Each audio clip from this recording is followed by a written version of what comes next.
Et bim, salut à toi et bienvenue dans ce nouvel épisode de podcast où je vais t'expliquer comment te planifier un matin sur mesure, ultra kiffant, pour que tu aies envie de passer à l'action tous les jours.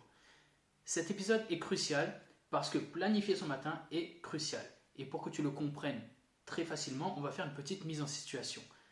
Imagine que tu es dans ton lit, que l'alarme sonne et que tu as réussi à sortir du lit parce que tu as lu mon livre ou tu suis mon contenu, donc tu sais comment faire pour sortir du lit facilement et hop, tu es debout.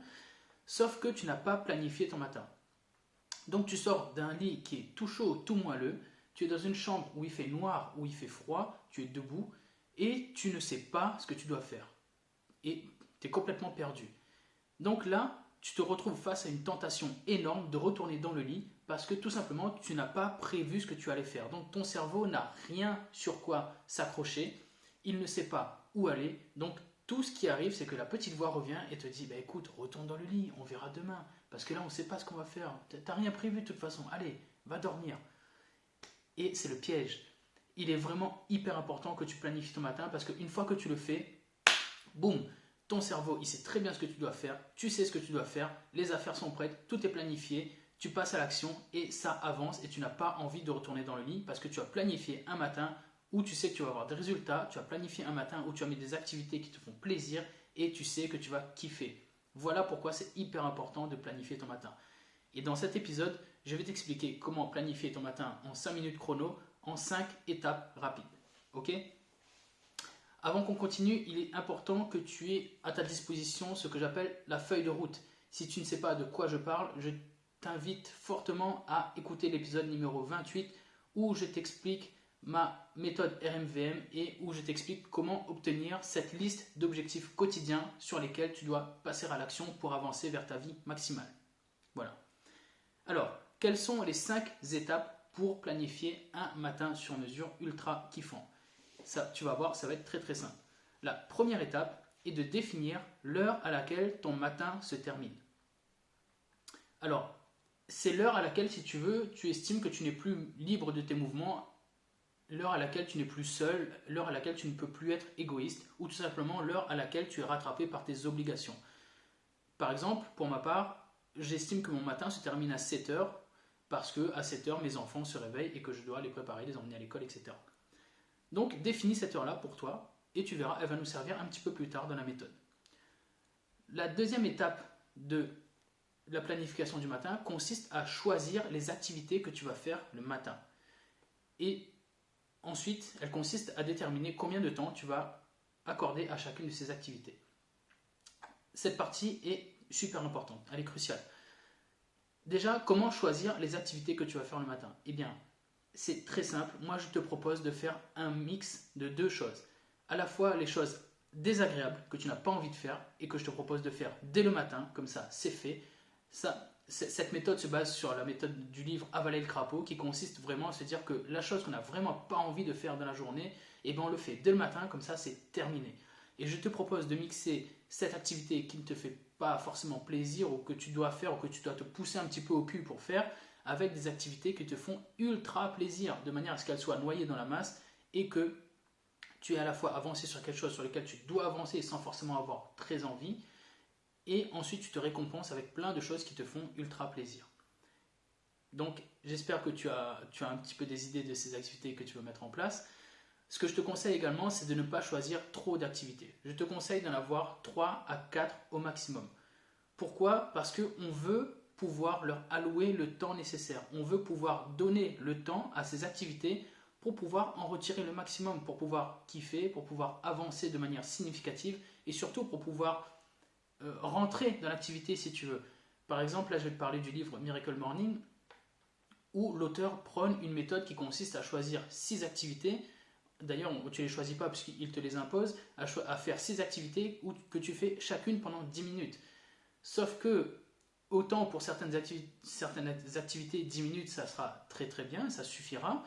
Par exemple, pour le sport, tu peux faire des séances en 10 minutes, la méditation, tu peux faire des séances en 10 minutes, tu es débutant, etc. Mais pour d'autres activités où quand tu commences à atteindre un certain niveau, 10 minutes, ce n'est clairement pas suffisant. Et tu vas juste te frustrer en faisant 10 minutes sur des choses que tu as envie de faire plus. Donc c'est complètement dommage. Donc moi, je prône vraiment le fait d'en faire peu, mais mieux. Donc en gros, tu choisis 3-4 activités et tu leur accordes le temps suffisant pour bien faire les choses, pour avoir le temps de bien rentrer dans l'activité, le temps de pouvoir te concentrer à fond sur cette activité et de pouvoir en retirer des résultats significatifs. Typiquement, je prends l'exemple de l'écriture, tu vois, quand j'écrivais mon livre, je m'étais choisi un créneau de 1 heure pour écrire, parce que je savais qu'il me fallait au moins 10 à 15 minutes pour rentrer en mode concentration intense et pour pouvoir écrire suffisamment, enfin pour pouvoir reprendre le fil de mes pensées. Et je savais que derrière, pour écrire 500 mots, il me fallait au moins une demi-heure à 45 minutes. Donc j'accordais cette heure-là à ce temps d'écriture.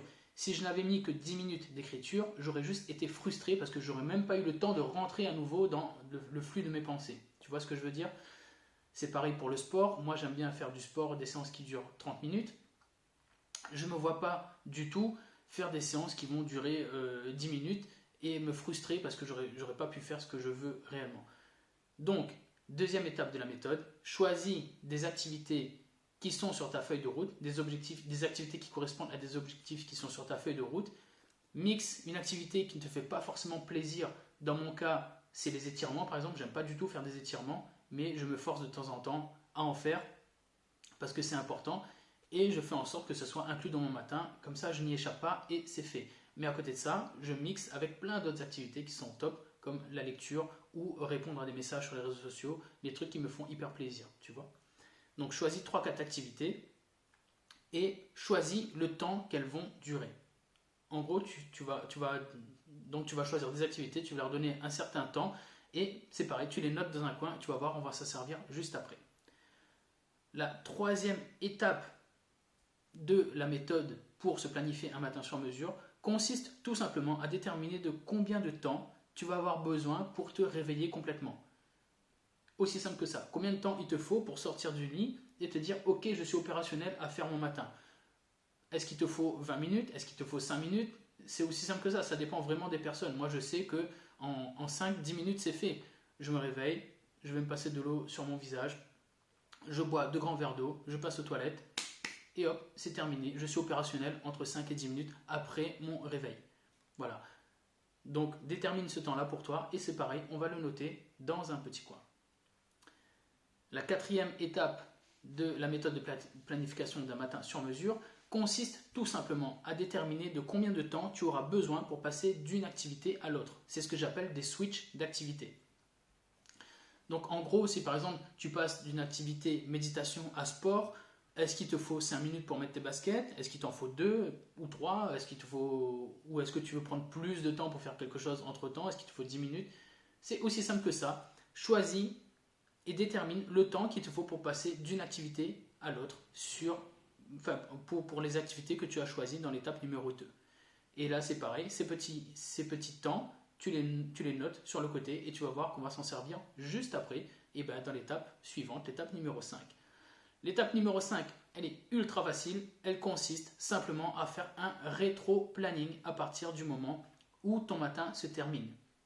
C'est aussi simple que ça. Par exemple, ton matin, tu choisis, donc tu vas placer, et j'ai sur internet, j'ai créé un guide dans lequel tu retrouveras ce rétro-planning que tu pourras télécharger, que tu pourras utiliser.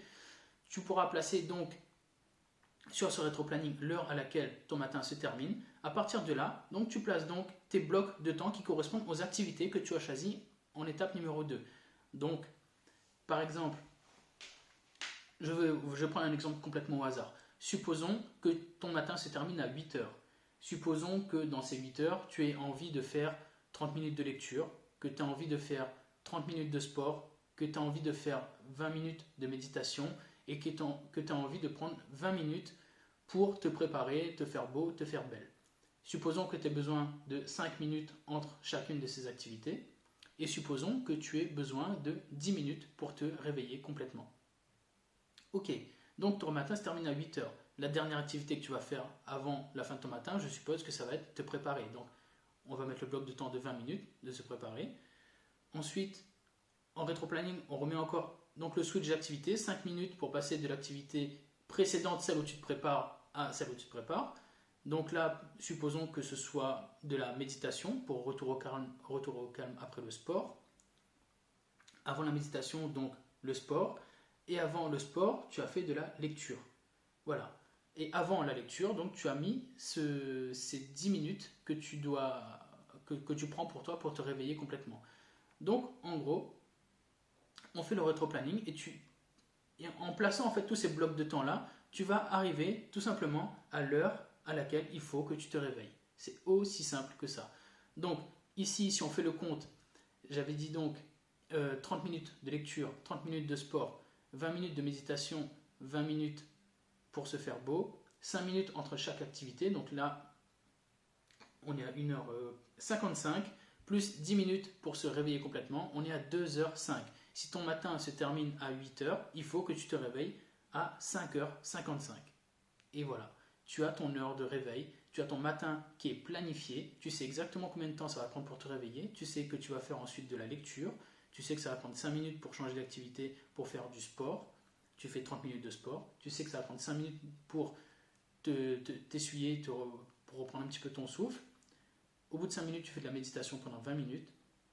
À la fin de ces 20 minutes, pareil, switch d'activité et tu passes à la phase où tu te prépares et pendant ces 20 minutes, tu te prépares, tu te fais beau, tu te fais belle et à 8h, ton matin se termine, tu as fait tout ce que tu voulais faire et tu es prêt à attaquer ta deuxième journée. Et voilà, c'est aussi simple que ça. Un rétro-planning où tu mets tous les blocs de temps que tu as déterminés dans les étapes précédentes. Tu trouveras dans mon livre et déjà dans mon livre, tu trouveras ce fameux rétro-planning et la méthode détaillée pour créer ton matin. Si tu souhaites revenir dessus et si tu souhaites le faire dès demain, tu trouveras également sur mon site internet xavierclin.com un guide stratégique qui va t'aider à te réveiller tôt et dans lequel je parle de cette méthode de planification du matin. Donc si tu veux passer à l'action dès demain, n'hésite surtout pas à aller sur mon site xavierclin.com, télécharge ce guide stratégique, ça va t'aider à planifier ton matin dès demain et à passer à l'action, à te réveiller tôt et à faire plein de choses super intéressantes pour toi et à kiffer ton matin et avancer toujours. J'espère en tout cas que tu auras compris la méthode de planification, qu'elle te semble sensée, qu'elle te plaît. J'espère que tu vas peut-être la mettre en œuvre. N'hésite surtout pas à me parler de ta planification, du matin que tu as choisi de faire pour toi. Si tu as des questions à me poser, n'hésite surtout pas à venir me voir sur Instagram ou sur Facebook. Je te répondrai avec grand plaisir. Et ça me ferait vraiment plaisir de voir le matin que tu as prévu pour toi et ce que tu me dises, ce que tu en as retiré au fil du temps.